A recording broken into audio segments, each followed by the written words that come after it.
Let's welcome back to the stage Filippo Meneghetti, accompanied by Barbara Sukowa.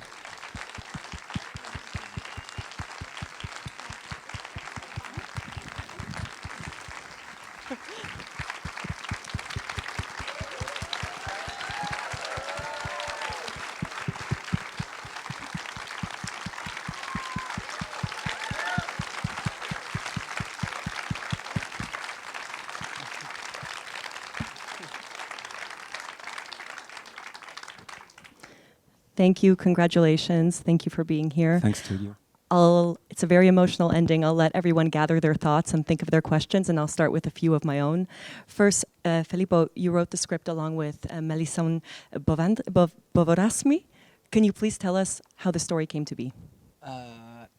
Malison is here, by the way. So. Came with me, yeah. Stand up. The story took a long time and it's actually, I decided to work on this story because, while growing up, I had, people I know, friends that I saw were living this kind of situation, even though if it's not like this exactly. And it always struck me, while I was growing up and seeing, all the things that we don't say, and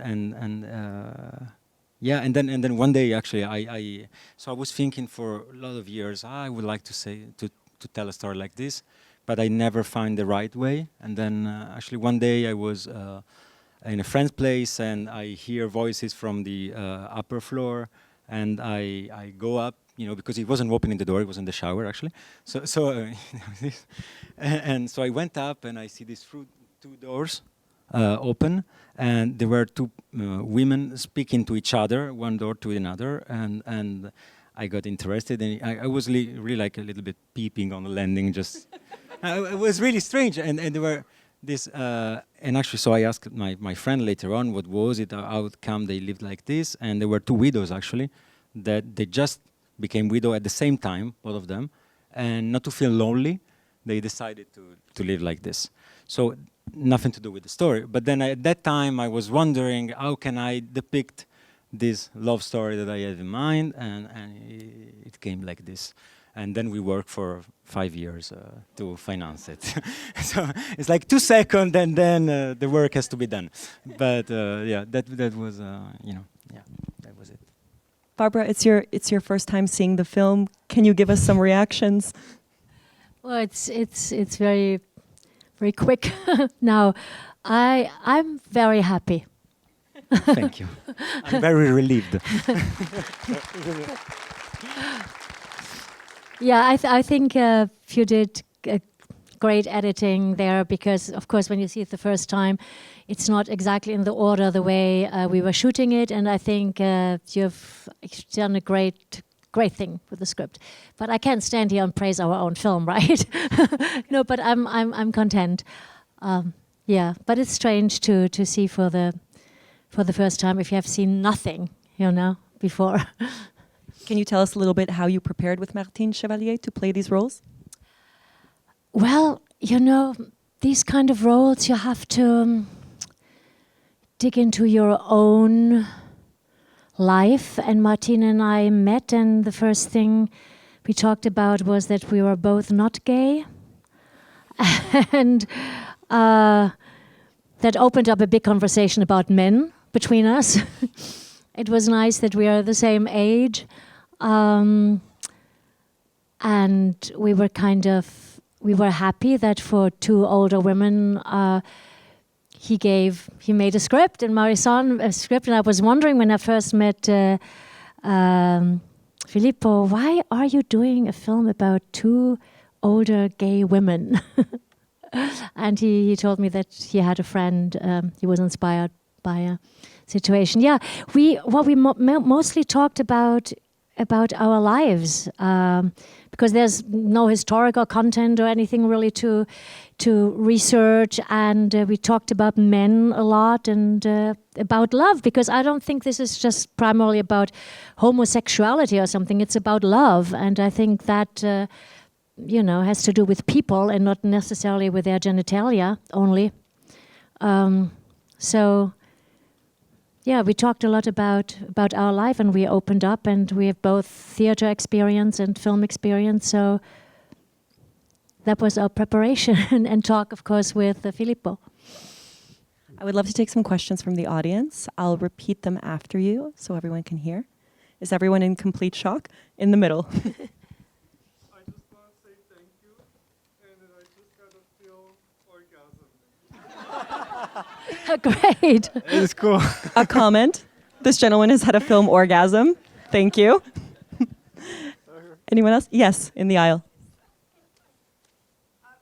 The most touching moment for me was that moment of realizing, first being shocked at the break-in, and then coming to understand that love also involves sacrifice in order to cross that threshold. And I'm wondering about how you came to that decision in the script. Can you repeat it? No, sorry, it's bad. How did you come to the decision of love crossing the threshold in the script? I don't. You know, when you write a script, I guess I'm not sure you come to some decision at some point.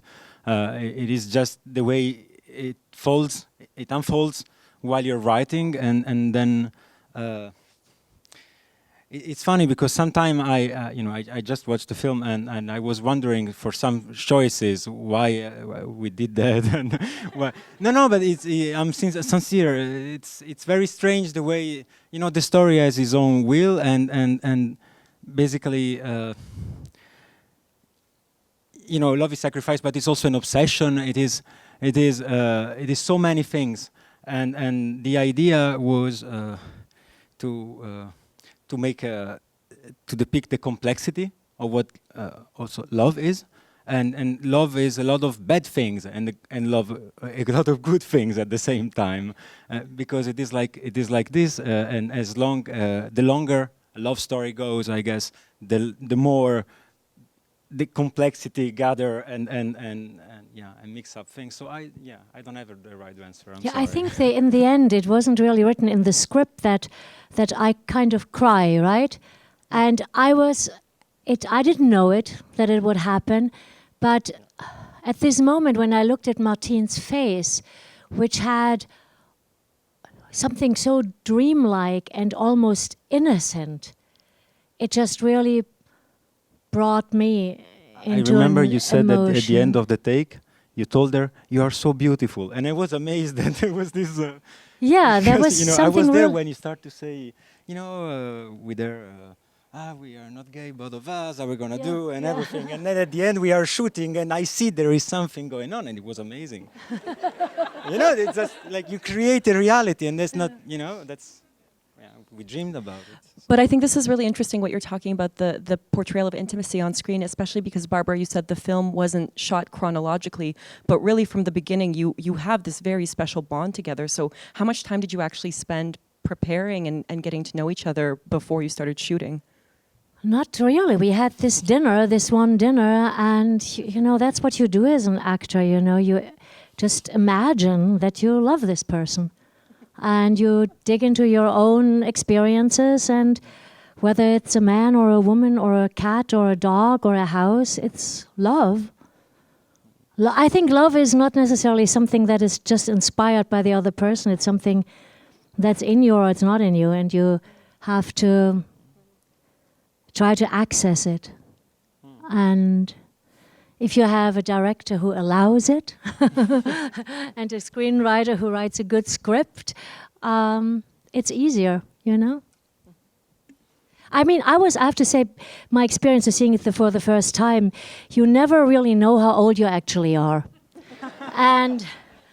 And for the first time, I realized how undignified that was for these two women to have to sneak around, and because I all of a sudden saw my age and our age and thought, whoa, these two older women have to hide from society and from the world, and they have to sneak around, and because you just don't feel yourself that old as you really are. And so that was an interesting experience for me to see that. You're both insanely beautiful, and I don't think anyone was thinking that, but... Well, I mean, Yes.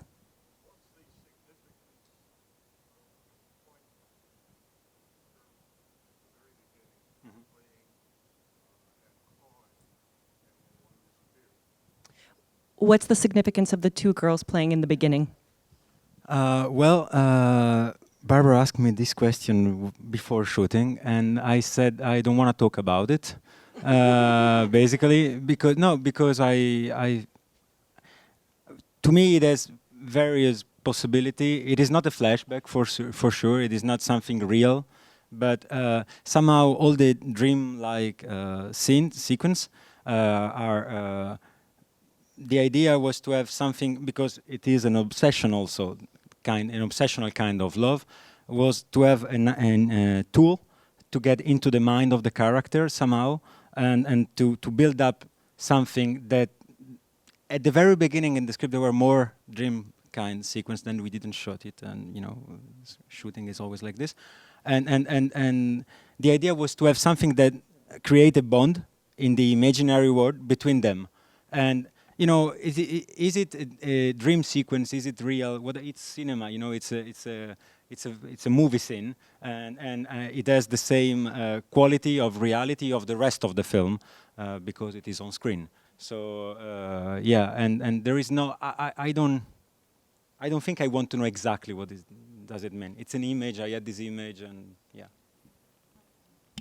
You mentioned a little bit at the beginning that you had the idea in 20 seconds, then it takes 5 years to finance. Can you talk a little bit about these challenges? What was difficult? Throughout the 5 years? Well, my producer is also in the room, so I guess he can tell you about it. and yeah, what is difficult is to keep believing in it, actually, because you write, and then the financing is not easy for this kind of story, first feature, so it takes time. I had a producer that really was there for 5 years, and that is not easy as well. And then the fact is, sometime I was in the filmmaker branch this morning, and the director of the festival, he said something about the fact that it's an art job and it's a lonely job. So we were two of us. But still, this idea that you're writing in a room, and it's not easy to think that one day you are in Toronto and the film is on screen. So that's and it's going to exist. That is the most difficult thing, I guess, more than the actual, screenwriting. It is technical. It is so it is not like it takes endurance, I guess, most of all, and yeah. And not feeling too lonely. I was really touched that you proposed the film to me quite early, and then I couldn't do it because I had something else to do. Actually, I was in Canada working, and I think Martine had the same problem, and that you actually waited for us. Of course. And I thought that was, he could have said, well, let's take somebody else, No. That I really thought, wow, that is pretty amazing, so. Yeah. And thank then, you. There are scenes that are written because we get to know each other. So like the scene in which she broke the window. Once I met Barbara with Malison. No, it is true. I told Malison, I don't think she would act like this. She would do something. What she could do, because you have energy. No, but it's the nicest thing I can say. I know that you are a strong woman. You have something in you, and so voilà. That was it. By the way, one quick thing about the first question. The story. The funny thing is that then I make up the story. We make up the story about these two widows, and then the other story came in. And while we were in pre-production, I got to know that. Sorry, I got to know. I'm not used to it. I got to know that there were actually two women in France living exactly the same situation. And funny thing, they were French and Italian, and I'm Italian working in France. So, but they didn't want to meet me. It was awful. Awful. I can understand, but I tried to meet them, to have them read the script, to tell me what you are writing is not good, doesn't work like this. But they didn't want at all. So, but it's funny how you imagine things that are already there, and connect. I hope when the film plays in France, they will be there. I hope so. But I wouldn't know because I don't know them. So I know a friend that knows them. So we have to find them. Yeah, I would love to. Really, I would love to. More questions from the audience? Yes. So will it be playing in France? the question is, will the film show in France? Yeah, it's gonna come out in France end of January, beginning of February, I guess, Pierre. Yeah, that's yeah. So it will be. Well, as a debut feature, it is. In fact, it's one of those films personal story, when you're screening films for a film festival, you're often alone in a cinema, as the director feels alone, and you don't have anyone to talk to about what you've seen and to discuss. And after I saw this film, I was sobbing by myself alone in a cinema, and we invited it right away because it's one of those magic moments where you can't believe it's a first film. It's a perfect performance, and we want to thank you so much for making this, for your collaboration. Thanks and to thank you you for to being be here. to invite us. Thank you. We are Thank really you glad for to be inviting. here. And it's showing 2 more times, so tell your friends and tell your family there are 2 more screenings. Thanks again. Thank you. Enjoy your evening.